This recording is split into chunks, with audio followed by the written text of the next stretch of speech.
Western allies need to think about in the weeks and months ahead, particularly given that they still have the capacity to provide Ukraine with the weapons it needs in order to get the best possible position, or even indeed to throw the Russians out of large tracts of the territories that they still occupy. So when Presidents Biden and Zelensky meet later today, no prizes for guessing what Ukraine will be asking for.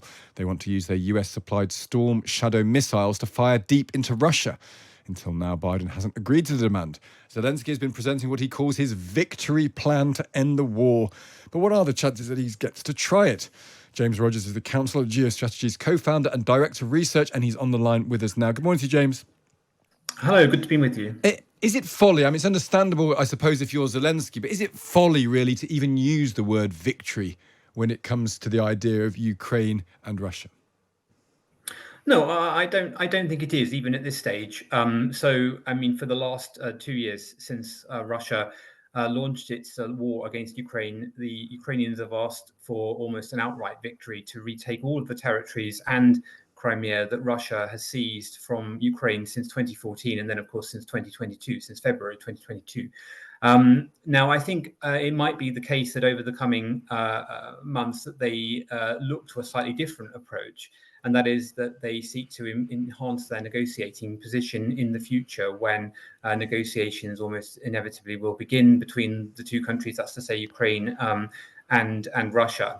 So I think they'll be looking to make their position as strong as they possibly can, which means taking as much territory back as they can, and also to make the position as difficult as possible for the Russians. I guess the question, I suppose, James, then is, it's a very good way of putting it, but I suppose the question then will be, does victory mean a good negotiation that might still leave some Russian presence in the Donbass or in Crimea, or does it mean getting to such a position that that negotiation means no Russians on Ukrainian territory at all? Because that latter one is the one that feels so unlikely.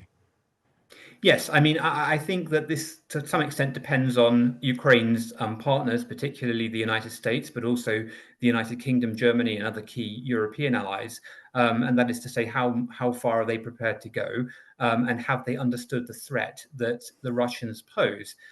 We know from the Russian approach that they take an approach based on kind of salami slicing. So this war, remember, began 10 years ago when Russia seized Crimea, and it has continued to rumble away as they've fomented discord in the Donbass in the east of Ukraine.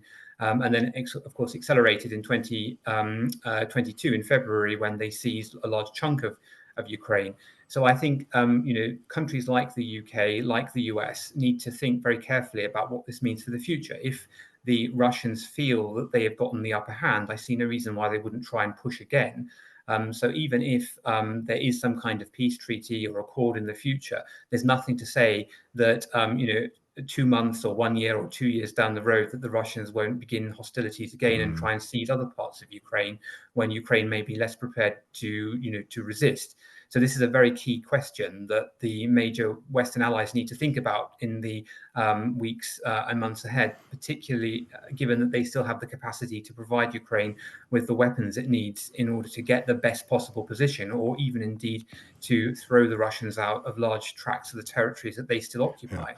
You mentioned the weeks and months ahead. In less than 2 months, Donald Trump could be elected president of the United States. And that presumably is a big issue here, because if they need constant support, if nothing's going to happen if Trump's elected between him getting elected and actually taking the presidency, you wouldn't think. And therefore, on the 5th of November, Ukraine's position in terms of its backing could change significantly.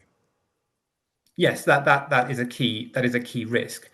However, the European powers, of which the UK is one of the key ones, still have some capability at their disposal. And if measures are taken over the next few weeks and months, they will be able to continue to provide support to Ukraine for some time to come. Now, remember that there has been a number of very powerful statements made by countries like the UK, like the US, stating that we will support the Ukrainians for as long as it takes.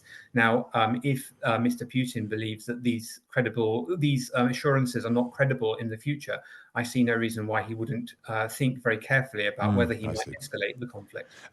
Just on that point, just finally, news last night out of Russia. This seemed to be a statement from Putin saying he wants to change the rules of engagement to a certain extent when it comes to nuclear war, that the actions of a non-nuclear state backed by a nuclear state would constitute a joint attack and could therefore justify a nuclear response. And that pretty much describes Ukraine, which is a non-nuclear state backed by a whole bunch of nuclear states.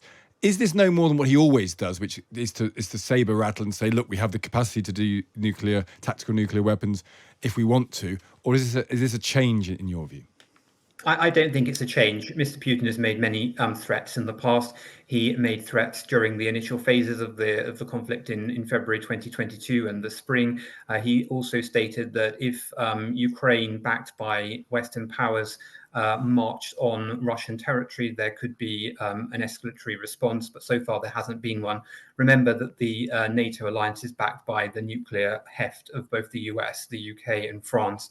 I think it's very unlikely that he would wage a nuclear war against other nuclear powers, knowing the consequences. Yeah, that's very, very sensible stuff. James, good to speak to you. Thank you for joining us. Thank you. That's James Rogers there from the Council on Geostrategy.